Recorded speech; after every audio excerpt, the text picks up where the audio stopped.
జై శ్రీరామ్, శ్రీమాత్రే నమః. జై జనసేన, జై పవన్ కళ్యాణ్, జై వారాహి.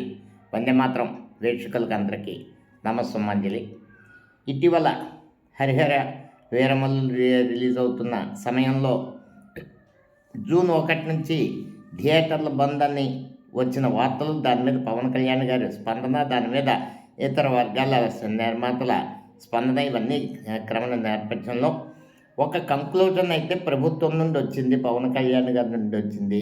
కేవలం థియేటర్లో టికెట్ల రేట్లు పెంపు సమస్య కాదు. ఈరోజు ప్రజలు థియేటర్కి దూరం అవ్వాలంటే అవుతున్నారంటే క్యాంటీన్లో రేట్లు, స్నాక్స్ అండ్ వాటర్, ఇటు కూల్ డ్రింక్స్, ఈ రేట్ల గురించి కనిపెట్టి ఎక్కడెక్కడ స్నాక్స్ ఎంత విక్రయిస్తున్నారు, థియేటర్లో మౌలిక వసతులు ఏంటి, ఫైర్ సేఫ్టీ ఎలా ఉంది,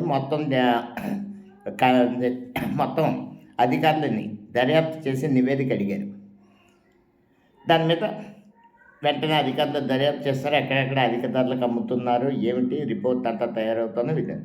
ఇందులో కొంత మార్పు వచ్చిన కొన్ని థియేటర్లో కొన్ని స్నాక్స్ 10 to 20% తగ్గించినట్టు, ధరలు కొంత తగ్గించినట్టు వచ్చింది. ఇక్కడ ఇందులోని రకరకాల విచిత్రమైన వ్యక్తులు ఎంటర్ అయిపోతారు. వాళ్ళకి సమస్యని వాళ్ళకి అనువుగా, వాళ్ళకి కావాల్సిన వాళ్ళకి అనువుగా మార్చడం.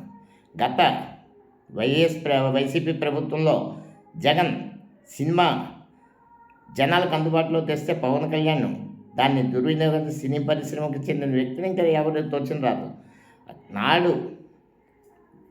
నాటి ముఖ్యమంత్రి కేవలం పవన్ కళ్యాణ్ గారి సినిమా రిలీజ్ అయినప్పుడు పేద ప్రజలకు సినిమా అందాలనే, పవన్ కళ్యాణ్ గారి సినిమా పేద ప్రజలు చూడాలనే ఒక సదుద్దేశంతో 10 రూపాయలు, 5 రూపాయలు, 30 రూపాయలు, 70 రూపాయల టికెట్లు ఒక మున్సిపాలిటీలో ఈ స్థాయిలో అమ్మించి థియేటర్ల దగ్గర అధికారిని పెట్టి నిర్బంధించి చేశారు.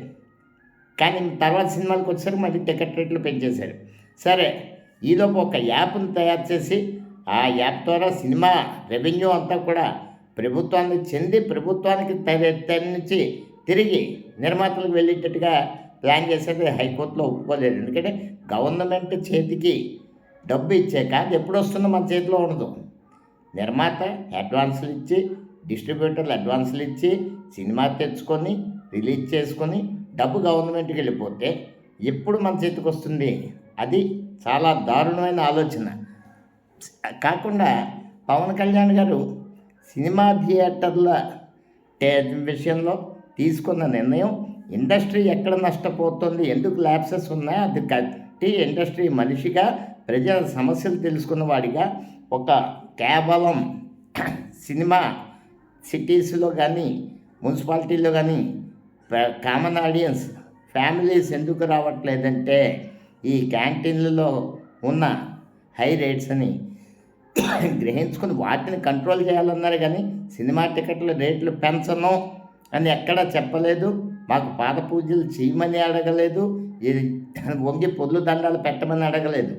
ఒక ఇండస్ట్రీ, ఏ ఇండస్ట్రీ అన్నా సరే బాధ్యత కొత్త ప్రభుత్వం వచ్చాక వెళ్ళి మా సమస్యలు ఇవి అని, అది ప్రభుత్వాలు కావచ్చు, ఛాంబర్లు కావచ్చు, ఏదైనా సరే మాకు ఈ సమస్యలు ఉన్నాయి అనో ప్రభుత్వం ఏర్పడ్డాక ఆ ప్రభుత్వ బాధ్యులు ఎవరైతే ఉంటారో ముఖ్యమంత్రి గారు కానీ ఇతరులతో కానీ కార్మిక శాఖ మంత్రులు ఇలా వారికి సంబంధించిన గ్రీవెన్సెస్ చెప్పి పరిష్కరించుకోవడం ఒక ఛాంబరు లక్షణం. అది గుర్తు చేశారు. కానీ వచ్చి మమ్మల్ని కలవాలని ఎవరిని హుకుం చేయలేదు. కానీ పరిశ్రమను అడదొక్కాలని చేయలేదు. పరిశ్రమని మళ్ళీ పట్టాలు ఎక్కించి థియేటర్లు కలకల్లాడేలా చేయాలనుకున్న నిర్ణయం ఇది.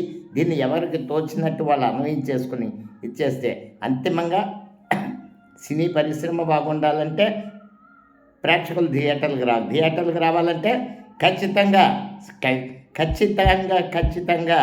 ఈ క్యాంటీన్ రేట్లు దారుణంగా, ఒక పాప్కార్న్ బకెట్ 750 రూపాయలు.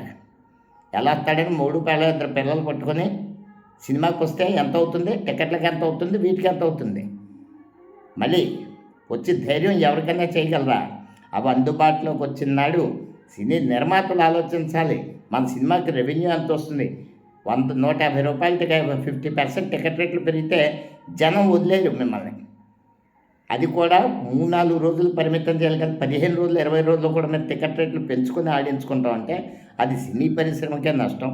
మొదటి 3 రోజులు అయ్యాక మామూలు రేట్లు అయితే మీకు వ్యాపారస్తులు నిర్మాతలంటే వ్యాపారంలో అథమెటిక్స్ తెలిసిన వాళ్ళు 10 మందే వచ్చి చూస్తే ఎంత వస్తుందో, టికెట్ తగ్గించి 100 మంది వస్తే ఎంత వస్తుందో, ఇటువంటి బిజినెస్ క్యాలిక్యులేషన్స్ వేసుకొని మంచి నిర్ణయం తీసుకుని తక్కువ సినిమా టికెట్ మామూలు ధర మొదటి 3 రోజులు కొంచెం పెంచి అమ్ముకొని పర్మిషన్ తీసుకొని తర్వాత రోజున మళ్ళీ అందుబాటులో ఉంటే థియేటర్లు కళకళలాడతాయి. సినీ పరిశ్రమ అనేది కొంతమంది వ్యక్తులకో, హీరోలకో, నిర్మాతలకో, హీరోయిన్లకో కాదు, 24 క్రాఫ్ట్లకి సంబంధించి ప్రత్యక్షంగా పరోక్షంగా వ్యాపారపరంగా ఇలా క్యాంటీన్లను కానీ థియేటర్లో స్టాఫ్ అని కానీ ఎంతోమంది లక్షల మంది బతికే పరిశ్రమ సినీ పరిశ్రమ. ఆ సినీ పరిశ్రమని బతికించుకోవాలని పవన్ కళ్యాణ్ గారు చేసిన సూచనలు అర్థం చేసుకోవాలని కోరుకున్నా. అంతేకాని పవన్ కళ్యాణ్ గారి మీద ఏదో అనేస్తే వ్యూవర్షిప్ ప్రతి ఒక్కరికి ఇప్పుడు ఇదో గంట అయిపోయింది. మాకు కూడా ఎవరో వస్తారు సంబంధంలో ఇక్కడ సినిమా రిలీజ్కి. ఆ సినిమా 10 మందిని పెడతారు పిల్లబచ్చాగాలి. వాళ్ళు పవర్ స్టార్ ఫ్యాన్స్కి మీ సినిమాకి వచ్చి ఆడవలసిన పని ఏంటి నాకు అర్థం అవదు. అప్పుడు ఆ హీరోయిన్ ఆమె big fan of Pawan Kalyan. ఏమ్మా నువ్వు ఫ్యాన్ అయితే ఎందుకమ్మా, మాకు కాకపోతే ఎందుకు, మా సినిమాలు మేము చూసుకుంటాం, పవన్ కళ్యాణ్ చూసుకోవడానికి ఆయన జనాలు ఉన్నారు, ఎవరినో తీసుకొచ్చాడు కూర్చోబెట్టి అల్లరి చేసి పవన్ కళ్యాణ్ గారి పేరు చెప్పి పాపులారిటీ సంపాదించి లేకపోతే ఇంకో చోట తప్పుడు రాతలు రాయించి మాకేంటి కర్మ, మాకేంటి దరిద్రం, మా పనులు మాకున్నాయి, మా జనసేన పార్టీ కార్యక్రమాలు మేము చేసుకుంటాం, మా పవన్ కళ్యాణ్ గారి సినిమాలు మేము చూసుకుంటాం, నటించే చూడండి లేకపోతే మానేయండి. మీ సినిమా ప్రమోషన్లకి మీరు పాపులర్ అవ్వడానికి ఈ పవన్ కళ్యాణ్ పదం ఏంటి, మాకేంటి కర్మ. దయచేసి అందరూ సినీ పరిశ్రమ బాగుండాలని కోరుకుందాం. వందే మాత్రం. జై హింద్.